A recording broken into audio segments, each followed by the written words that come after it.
नमस्कार बच्चों, आज मैं आपको परामर्श की विशेषता बताने के लिए उपस्थित हुई हूँ। तो आइए जानते हैं कि परामर्श की क्या क्या विशेषताएं होती हैं। परामर्श की पहली विशेषता तो यह होती है कि यह परामर्श की प्रक्रिया जो है व्यक्ति के पारस्परिक संबंध पर आधारित होती है। व्यक्ति और परामर्शकर्ता दोनों के मध्य विचार विमर्श के अनेक साधन हो सकते हैं। दोनों के मध्य विचार विमर्श के अनेक साधन होते हैं जिसमें कि व्यक्ति पारस्परिक संबंध स्थापित करता है। प्रत्येक परामर्शदाता को अपनी प्रक्रिया को पूर्ण ज्ञान होना चाहिए। दूसरा है, प्रत्येक परामर्शदाता जो परामर्श करता है वह साक्षात्कार पर आधारित होता है। परामर्श के फलस्वरूप परामर्श प्रार्थी की भावनाओं में परिवर्तन करने का प्रयास किया जाता है। उपरोक्त परिभाषाओं में परामर्श की विशेषता, उद्देश्य तथा कार्यों का उल्लेख किया गया है। परामर्श की प्रमुख विशेषताएं इस प्रकार होती हैं। पहला तो है कि परामर्श व्यक्तिगत सहायता प्रदान की प्रक्रिया है, इसे सामूहिक रूप से संपादित नहीं किया जा सकता है। दूसरी विशेषता होती है, परामर्श शिक्षक की भांति निर्णय नहीं लिया जा सकता है, अपितु परामर्श में प्रार्थी को स्वयं निर्णय लेने के लिए प्रेरित किया जाता है। परामर्शदाता संपूर्ण परिस्थितियों के आधार पर समायोजन हेतु प्रार्थी को जानकारी देता है और उसकी सहायता भी करता है। परामर्श प्रार्थी अपनी समस्याओं का समाधान बिना किसी सुझाव व सहायता के स्वयं ही करने में समर्थ नहीं होता है। समस्याओं के समाधान हेतु वैज्ञानिक सुझाव की आवश्यकता होती है। वैज्ञानिक सुझाव को ही हम परामर्श कह सकते हैं। परामर्श प्रार्थी को समझने की पर्याप्त सहायता देता है जिससे वह अपनी समस्याओं के समाधान के लिए निर्णय ले सकने में सक्षम होता है।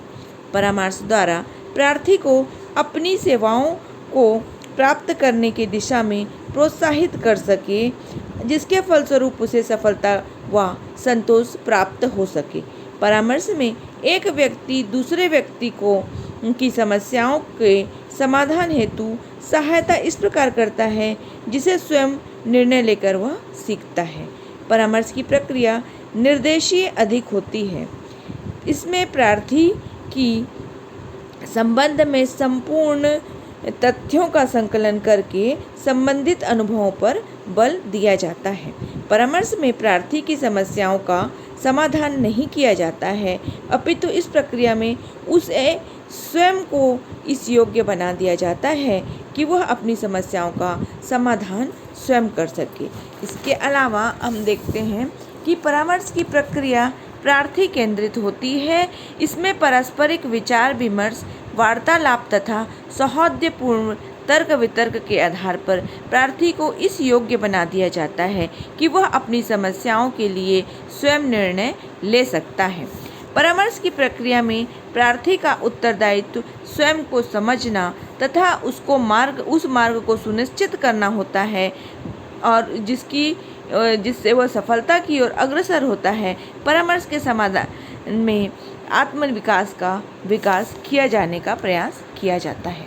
परामर्श प्रार्थी को सामाजिक उत्तरदायित्व को सहर्ष स्वीकार करने में सहायता प्रदान करता है, उसे सहायता देता है जिससे उसमें हीनता की भावना का विकास न हो सके। परामर्श में प्रार्थी की समस्या व्यक्तिगत होती है। मानसिक रूप से प्रार्थी स्वस्थ नहीं होता है, इसलिए वह निर्णय लेने में समर्थ नहीं होता है, तो उसे परामर्श की आवश्यकता जब महसूस होती है ना, तब वो परामर्श दाता के पास जाता है। परामर्श का एक महत्वपूर्ण उदाहरण हम गीता के प्रकरण में देख सकते हैं।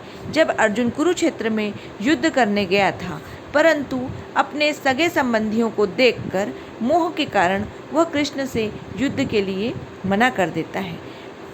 तब अर्जुन कृष्ण को परामर्श देते हैं।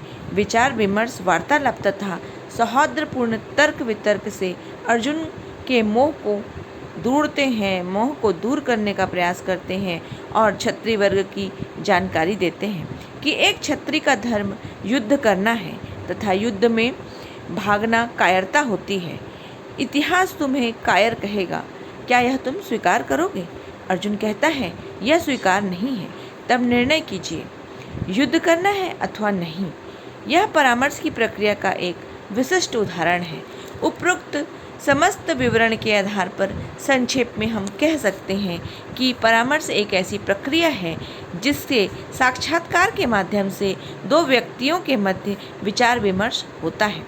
दोनों ही अर्थात परामर्शदाता एवं परामर्श प्रार्थी के मध्य सौहार्दपूर्ण संबंध स्थापित होना इस प्रक्रिया के संपन्न करने की यह प्राथमिक आवश्यकता है।